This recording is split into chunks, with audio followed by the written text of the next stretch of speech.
So is masters relevant in today's world?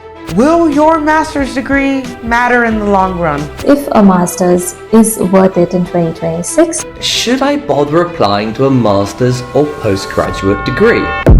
What is important in this day and age? Things such as globally relevant curriculum, things such as focus on not just learning a few things, but focusing on what that learning is able to create impact on. Southampton, whether it's the UK, whether it's Malaysia, whether it's India, has always been focused on career advancement, has always been focused on ensuring that you get the right kind of mentoring, you get the right kind of guidance. Who should not join a foreign university?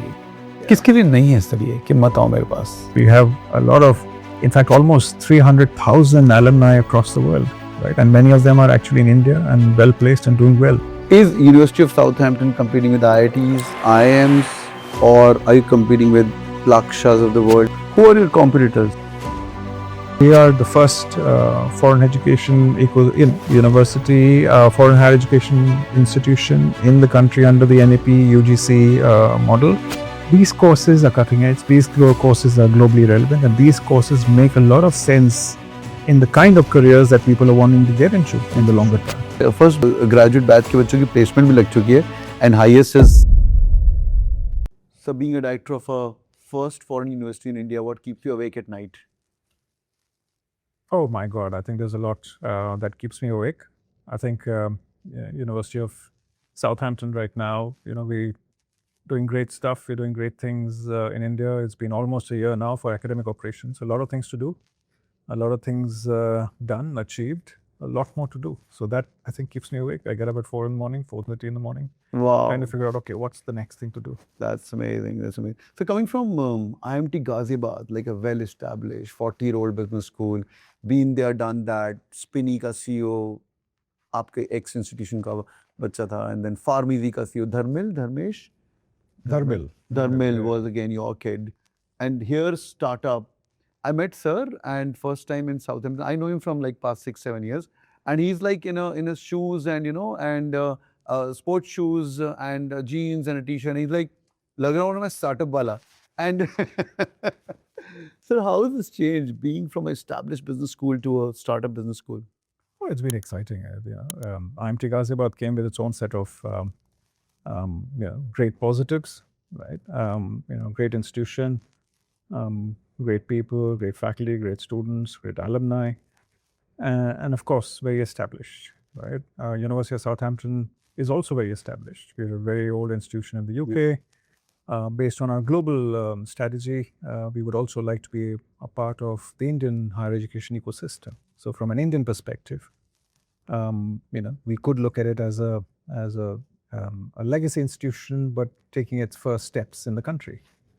So it's been exciting. I think it comes with its own set of very positive aspects to work on, a lot of things to do, and Southampton has a very strong legacy in many different things. The whole idea is to transition that into the Indian context, the curriculum, the international focus of the faculty, the kind of assessments that we do, the kind of courses that we're bringing in, all these things, we are, have transitioned to India in the context of, a lot of technological change that we're already seeing. So a lot of excitement. I think, setting up a student experience unit, setting up, careers and careers advancement services, setting up the entire institution. And how does it feel from that time to the first batch graduating? By the way, first graduate batch के बच्चों की placement भी लग चुकी है, and highest is, I'm not allowed to tell that, but the two guys I met, they've got a leadership program, a similar leadership program I was a part of in GE, and they can choose the business they want to work in, and they're going to go to UK as well, right? Yes, very much. They'll be operating in India, but obviously they'll be traveling on a regular basis to the UK. Lovely. Very exciting. Lovely. NEP says that our undergraduate should be so good that MBA की relevance नहीं होगी, right? Masters की relevance नहीं होगी. And being honest, in India, masters इसलिए अच्छा चल रहा है because undergraduate में जो लेक्चर होते हैं, वो masters fill up कर देता है, whether it's placement, whether it's curriculum, whether it's rigor, or the discipline of 11:59 p.m. We have to submit the assignments, whether it's Southampton or IMT or SPJMR. That fitment happens. What's your take? Is masters relevant in today's world? Very much so. I think, in our opinion, a master's is very much relevant. I think it depends a lot on how the master's is delivered, right?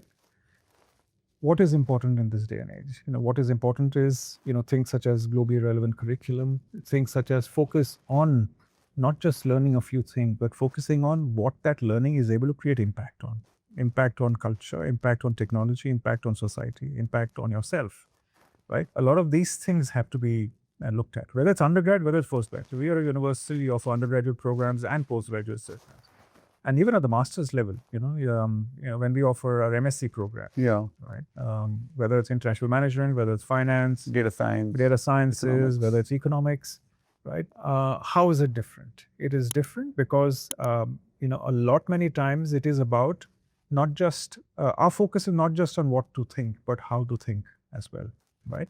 Now that's sometimes that may not necessarily, get the priority that it deserves. You're looking at a very uncertain world, right? You're looking at, things that are completely transforming. You're looking at not pyramid-shaped organization structures. You're looking at, diamond-shaped organizations. Yeah. You're looking at components of job roles that are, let's say, evaporating or going to a machine.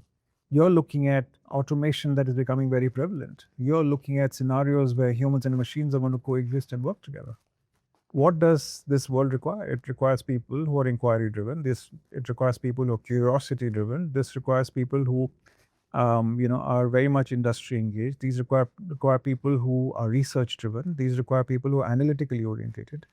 How do you get to all that? Right? How do you get to that kind of learning? How do you get to that kind of questioning? How do you get to that kind of scenario where you're leading institutions in a very different world altogether? I think in our opinion, a master's education is very relevant, not just for the domain knowledge, right? But it is also relevant in the way it is delivered, in the way it's become inquiry driven, and the way it's going into search for answers. And when it comes to Southampton, who should not join a foreign university? You don't want him, her. Look, we believe that, किसके लिए नहीं है इस तभी कि मत आओ मेरे पास? Okay, the point is very clear. We believe that a transnational education, we believe that University of Southampton, the way it's designed and developed its courses, the way we provide the kind of mentoring, the way we do dissertations, the way we do industry relevant projects, the way we not only solve problems, but we also create, better questions, right? I think everyone, should be exploring or should be looking at it slightly differently, right? What are we offering? We are offering, like I said, a globally relevant curriculum. We are offering a scenario where, a lot of change is actually happening. We are offering a perspective of being intercultural, being a perspective on, being connected, not just in the Indian context, but from a global perspective. You will get to hear stories which are not just, the Indian context, but you're getting to hear a lot of, stories from across the world, right? In a world where there's increased dependence on each other. Yeah. I think anyone should be able to experience this kind of learning, this kind of a different orientation, this kind of depth. You are coming in India with the mix and match of a typical university setup where master's is data science, finance, international management, economics, and undergraduate level you study engineering as well right now, and BSc computer science, accounting and finance, and bachelor in management and economics. My goodness. So these are little too much, sir. Okay, these are all relevant courses. Kabhi, don't go by the nomenclature only. Go by what is being delivered there, right? Look at the relevance of finance in this day and age. Even with what we keep saying, that automation is going to happen, we're going to talk about artificial intelligence, we're talking about replicable labor, which is going to be farmed out to machines. But at the same time, if you look at, let's say the banking financial services sector, right? If you look at fintech, if you look at a lot of different areas, a lot of the, startups that are being created, a lot of the jobs that exist, a lot of them are in the finance sector. right? Now, my previous experience as well, right? In my previous roles, in my previous institution, look at the percentage of students who used to get into finance organizations. At the same time, I think if you look at general management, for example, if you look at international management, for example, you really need people who are not just able to, manage processes, but you manage people, manage entire organizations, manage sub-organizations. Right. At the same time, we can't deny the relevance of data sciences. We can't, deny the relevance of data sciences, taught from a perspective of technology, taught from a perspective of computer science, taught from a perspective of, in the context of artificial intelligence, machine learning, deep learning, right? At the same time, economics, right? Economics fundamentally is about how, markets are changing, how economies are changing. If you look at the undergrad level, we're doing courses such as creative computing, right? B in creative computing. BSc in creative computing. Now, what does it involve, right? You're integrating fine art, right, along with technology, right? Look at what kind of careers people want to get into. They want to get into gaming. They want to get into immersive technology. They want to get into wearable product design. These are the kind of courses that are contemporary. Right. So, whatever we have already brought in here as University of Southampton Delhi, whatever we're going to do every year and bring in kind of courses, these courses are cutting edge, these courses are globally relevant, and these courses make a lot of sense in the kind of careers that people are wanting to get into in the longer term. Better and faster ROI. But at the same time, sir, when I see across the university, whether it's you or Bristol or Liverpool, most of the UK-based universities or Deakin for that matter, or all the Australian business schools, Wollongong, they're all coming in Gift City as well. So, or Illinois Tech, most of them have got masters and are focused on 1 year. Some of them have got 2 years as well. Do you think it's a planned, the UGC directive to open 1 year, or do you think they'll be easy sell? No, so I think because India is not a 1 year market, masters. Right. Look, we believe that with the changes that are taking place, we believe with a lot of the macro and micro changes that are happening, a lot of socio-psychological changes that are happening, the relevance of a master's, a 1 year master's, is only going to go up, right? And at the same time, and this is something that everybody should, remember, the audience should remember, is that it's not a compromise. It is a very intense course, that is for sure. A lot of these courses are very multidimensional. You really have to burn the midnight oil. You really have to, show transformation, right? And you really have to, when you come out of this, you come out as someone who is very well informed, who understands that domain knowledge, who understands that subject, right?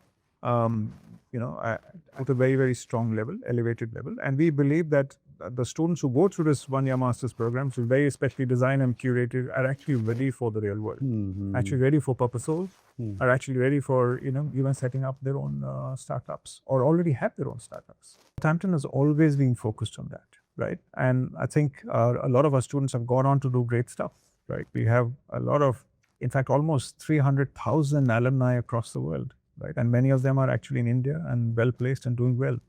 So Southampton, anywhere across the world, has been focused on ensuring that there are very close linkages between learning and its outcomes, right? If you look at now, for example, very recently, the whole Southampton ecosystem announced that every student entering the university will go through an AI course, right? Will go through AI, literacy course, Nice. right? Why are we doing all this? We're doing all this to ensure that everybody is up to date, to ensure that everybody is, adept at what's happening right now, right? So we keep on innovating. Who are your competitors? Well, we are the first foreign education university, foreign higher education institution in the country under the NAP UGC model. I think, we always look for becoming better every day. I wouldn't want to necessarily talk about, competition.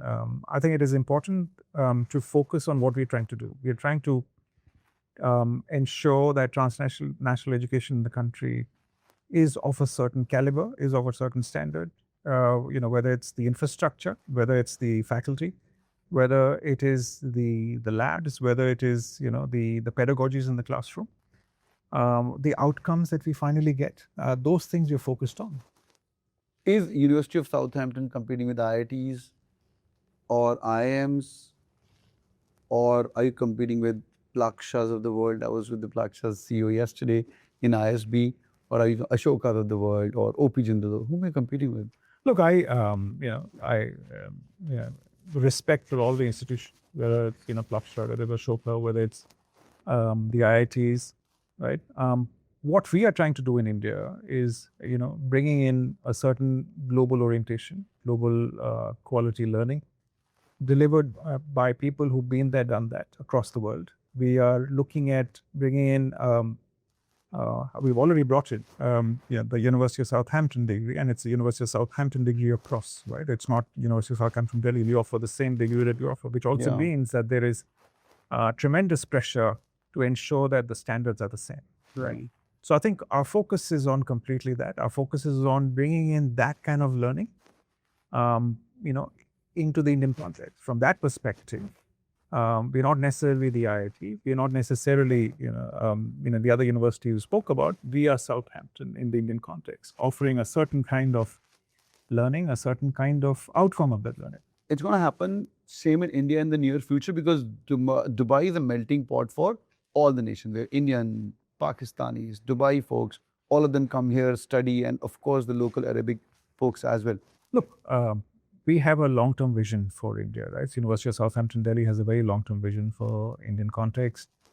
And of course, you spoke about Dubai. There are other examples of, Singapore, for example, or whatever else. And they also have become hubs in their own right. India with its, specificities, India with its, whole focus on higher education ecosystem, India with its whole focus on ensuring that high quality learning is prevalent and exists in the country. Look, I think in my opinion it's a matter of time before India also becomes an international educational hub. And to be honest, I think this is one of the objectives of the government, right? One of the objectives of NEP to make India an education hub, not just for Indian students, students in India, but also for students from across the world, right? Right now, if you look at the total number of international students studying in the country, it may not necessarily be that high. Some people quote 35,000, some people quote 45,000 figures. But I think look at the immense potential that India has. So I believe it's a matter of time. What's the challenge you think all these 24 of you are going to face in the coming future in India? Look, I think I will not be able to speak, for the other universities. I think You're the first one. You have to speak, sir. Come on. Look, I think so far it's been great. Our entry into the Indian context, our campus, setting it up, the kind of feedback we received, the various stakeholders that we speak. I think it's been a good journey so far. I think there's a long way to go. Right, there's a long way to go in terms of the total number of courses. Expanding, ensuring that different skill sets, different domains are covered. Reaching out to a larger portion of the Indian as well as outside India ecosystems. So I think it's early days. I think, but I think what gives me satisfaction is that we started on the front foot. Right? We started on the front foot, brought in the right kind of curriculum. We set up the base. We've created all the very strong, stringent, globally oriented processes, here in India. And I think, quite frankly, I think, now it's about transitioning, to the next level. They'll not have any issues? Well, I think India is a very exciting place for us, right? And I think, it's this whole process of ensuring that you're on top of every aspect, right? So I don't think there'll always be different challenges, right? There'll always be different nuances. There'll always be different ways of going about the same thing. But I think so far we've been, like I said, we've started on the front foot. And we've been able to tide over all aspects. That's so amazing. All right, boys and girls, You be in your front foot and do it on the like button for sure. और मुझे comment करके बताओ what do you guys think about University of Southampton, other 24 universities.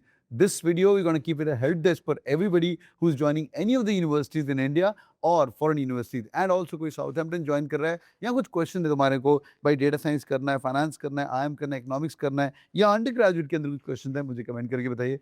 So really humble to have you on board. Thank you so much Pleasure meeting. for coming on board once Thank again. you. Thank you, Thank you. sir. All bothering us, do in the comment section. Take care. Bye-bye.